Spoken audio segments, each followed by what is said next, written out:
Oh, it was a very, very technical class. You did good. You did good. Good. Quite okay. It was quite okay. Listen up. You get this one. All the difficult moves are gonna become easier. You have to operate your follows frame because you operate your frame. And it's so easy. Later on I'm gonna show you some moves. So, tethering, right? So she's moving, the shape of her body changes. Can we start from the warm-up songs, stretch, resistance and stuff? Alright, so we talk about this one, yeah, it's true. So we have a connection. So basically something that requires, like tells us that we feel each other. Resistance is when we go far away enough that there is some tension in our muscles. We can already lead from that, right? It's not perfectly, but you already can lead from that. And there's also stretch, right? Stretch is when we move our weight transfer away from CCP, right? And now I lead, and that was very important for the leaders to understand. Connection, resistance, stretch, and then lead, right? Because some of you were leading during the stretch. Yeah, remember about CCP, center counterpoint. Remember that you don't want to split weight when you lead or when you follow. You always want to transfer your weight on one side of your body. Yeah, that was it. And then we talked about the shapes, right? So why, yes.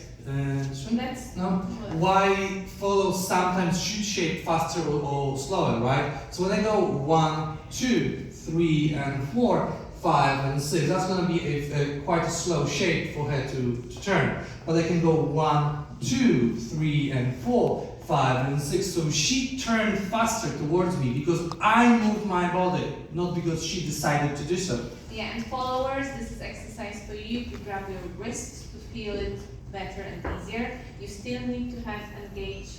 You still need to engage your shoulder blades for that. Right. So 1, 2, 3, and 4, 5, or 1, 2, 3, and 4, and 5, and 6. It will make also your body to be under-rotated instead of over-rotated. So this helps with two things. And this is for the low lead. Yes.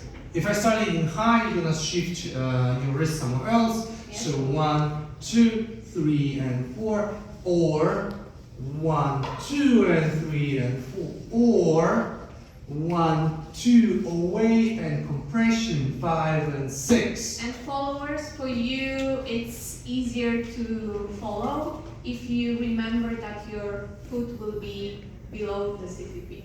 Right. And then I think the final was, do it.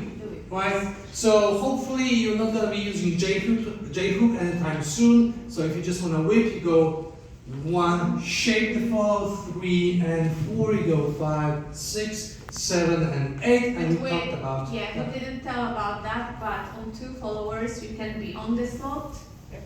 So you can be 1, 2, that's totally okay if you continue the movement, or you can be already here on 2, depends on the leading from the leader. So if I want to go into open week, remember guys, leaders, you have to move your body. I will go 1, 2, 3, and 4, 5, 6, 7, and 8. So if you remember that, this was basic, right? But if you remember that, you start doing like shadow position and stuff like that.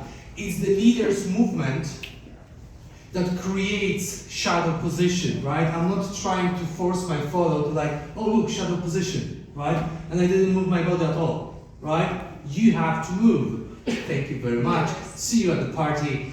Have fun. Here it comes.